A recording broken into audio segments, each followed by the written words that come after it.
क्योंकि मिथिलांचल से लेके सीमांचल कल का ये पूरा का पूरा इलाका सेकंड फेज को लेकर बीजेपी अपने आप को कितना तैयार मानती है, क्योंकि इससे पहले बढ़ा हुआ वोटिंग परसेंटेज तो आपने प्रो इनकम्बेंसी की कैटेगरी में लाकर रख ही दिया है, लेकिन कल की 122 सीटों के लिए और खासतौर से इन इलाकों में बीजेपी की कितनी मजबूत तैयारी?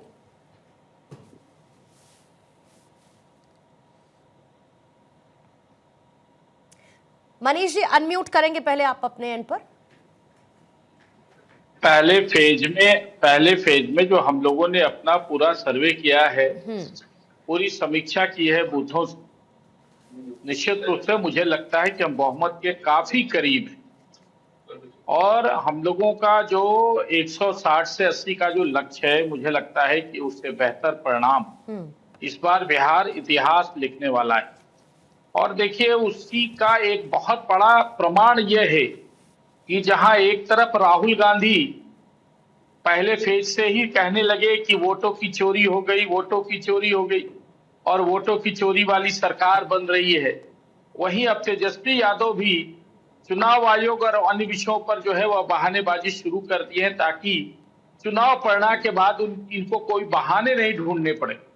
यह दिखाता है इनकी झंझलाहट, इनके शब्दों को देखिए, इनकी जो शब्दों में एक प्रकार से चिड़चिड़ाहट है, वह चिड़चिड़ाहट यह बताता है कि यह पहले चरण में ही हार मान चुके हैं और इस बार बहुत क्लीन स्वीप के साथ, एक पूर्ण बहुमत के साथ बेहतर, अब तक का सबसे बेहतर परिणाम बिहार में एनडीए करने जा रही है।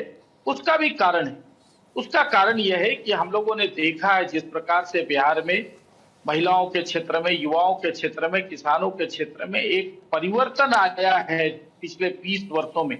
और यह परिवर्तन खास करके जब डबल इंजन की सरकार जुड़ी यहाँ पर, तो वह जो दिखा है वह बिहार वासियों को, मैं बार बार कहता हूं कि विकास की लत लग गई है और इस लत को अब बिहार वासी किसी परिवर्तन के रूप में नहीं देखना चाहते।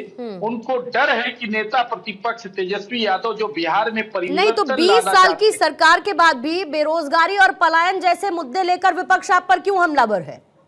आपने अगर बिहार की तस्वीर बदल दी होती तो बेरोजगारी और पलायन पर आज भी सवाल नहीं हो रहे होते ना।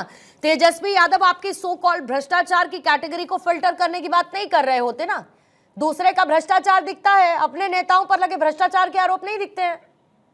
अब देखिए ये विपक्ष में है तो कुछ न कुछ तो आरोप लगाएंगे, लेकिन 17 महीने बेरोजगारी के मुद्दे नहीं है बिहार में, पलायन का मुद्दा नहीं है बिहार में।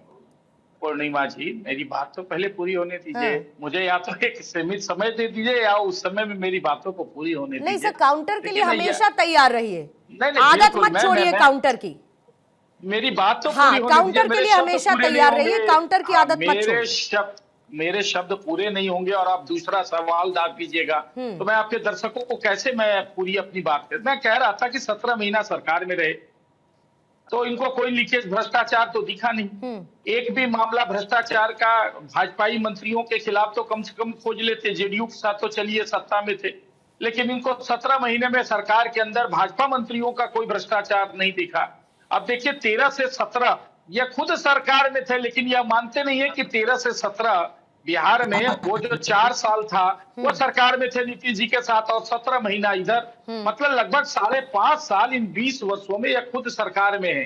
लेकिन यह बोलते नहीं है, बोलते क्या है 17 महीने की सरकार, 17 महीने की सरकार। मुझे तो कभी कभी हंसी आती है कि तेजस्वी यादव को यह भी पता है कि नहीं कि 15 साल बड़ा होता है कि 17 महीना, क्योंकि 15 वर्ष तक बिहार में इनके माता पिता की सरकार थी। लेकिन मुझे याद नहीं है अगर कोई बाइट हो कि कभी इन्होंने किसी भी प्रेस विज्ञप्ति में अपने 15 वर्षों के शासन का, जो इनके माता पिता का शासन था, उसका कभी चर्चा की हो।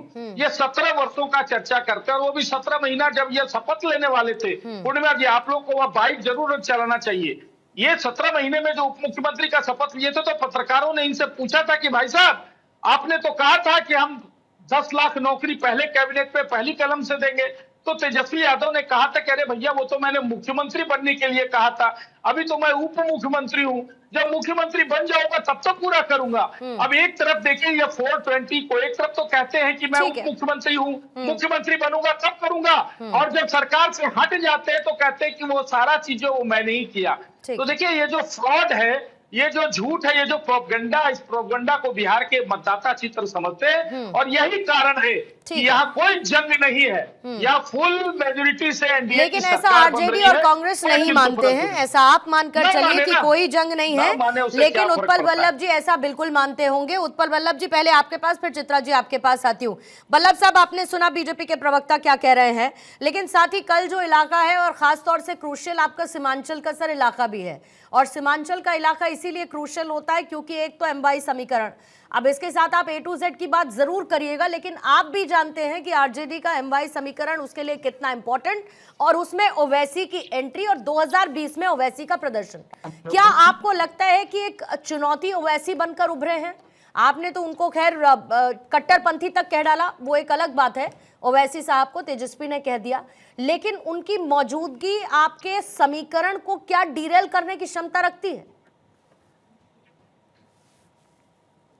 पूर्णिमा जी, देखिए, सबसे बड़ी बात की अभी मनीष जी बोल रहे थे, 2015 में हमारी जो मैनिफेस्टो में नेता ने कहा था, मैनिफेस्टो जो घोषणा पत्र होता है, ये वादा होता है, और वादा के प्रति जो 5 साल शासन काल होता है, उसमें उसका कमिटमेंट का मूल्यांकन किया जाता है।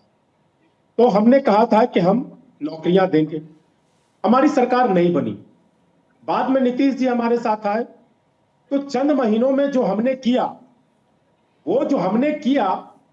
वो काम के बारे में चर्चा कर रहे थे। लेकिन जरा ये भी बताएं कि 2 करोड़ प्रति वर्ष नौकरियां प्रधानमंत्री ने कहा था, क्या बिहार के लोगों का उस पर हक नहीं था? गलत गलत। जो बिहार के लोगों का हक था, 2 करोड़ प्रति वर्ष, 15 लाख रुपए, किसानों की आय दोगुनी 2022 तक, क्या बिहार के किसान उसमें शामिल नहीं थे? सबको पक्का मकान 2022 तक, क्या बिहार के लोगों जो जिनके आवास नहीं है वो शामिल नहीं थे?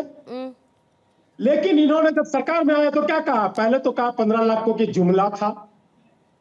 क्या किसी ने ऐसा कहा है? 2 करोड़ नौकरियों के मामले में जो नौजवानों को कहा कि पकोड़ा तलो, और इस बार प्रधानमंत्री जी आए तो बोले रील बनाओ, और अमित शाह जी के बेटा यूपीएससी देकर के बैठे हुए हैं, 5000 गुना उनका इनकम बढ़ता है।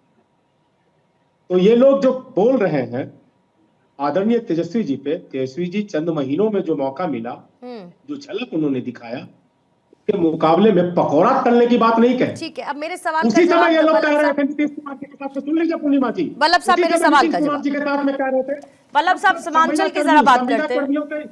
वल्लभ साहब सीमांचल, संविदा कर्मियों के बारे में कहा जा रहा था कि इनका वल्लभ साहब सीमांचल की बात, ये सारी की सारी बातें सर आप लोग सुनिए। वल्लभ साहब, ये सारी की सारी बातें चुनावी रैली में बहुत हो चुकी हैं। कैंपेनिंग का समय ओवर हो चुका है, कैंपेनिंग का समय खत्म हो चुका है। वल्लभ साहब, मैं प्रैक्टिकल बात कर रही हूँ, सुनिए, मैं प्रैक्टिकल बात कर रही हूँ, इसीलिए मैं सीमांचल पर आपसे फैक्चुअली बात करना चाहती हूँ। मैंने इसीलिए स्पेसिफिकली सीमांचल का सवाल पूछा, उस पर जवाब अगर आप देना चाहे तो। देखिए, जिस इलाके की बात कर रहे हैं हिमाचल में, बड़े पैमाने पे वहां पलायन है। पलायन वहां पे नौकरी के लिए सबसे ज्यादा है, शिक्षा के लिए है, स्वास्थ्य के लिए है नौकरियां। कोई शौक से सैर सपाटे के लिए वहां से पलायन नहीं, जो सीमांचल की बात कर रहे हैं आप। तो इसके लिए सरकार क्या कर रही है? 20 साल से इनके हाथ में सत्ता शासन है। झोली भर कर एमपी मिला, झोली भर कर एमपी मिला,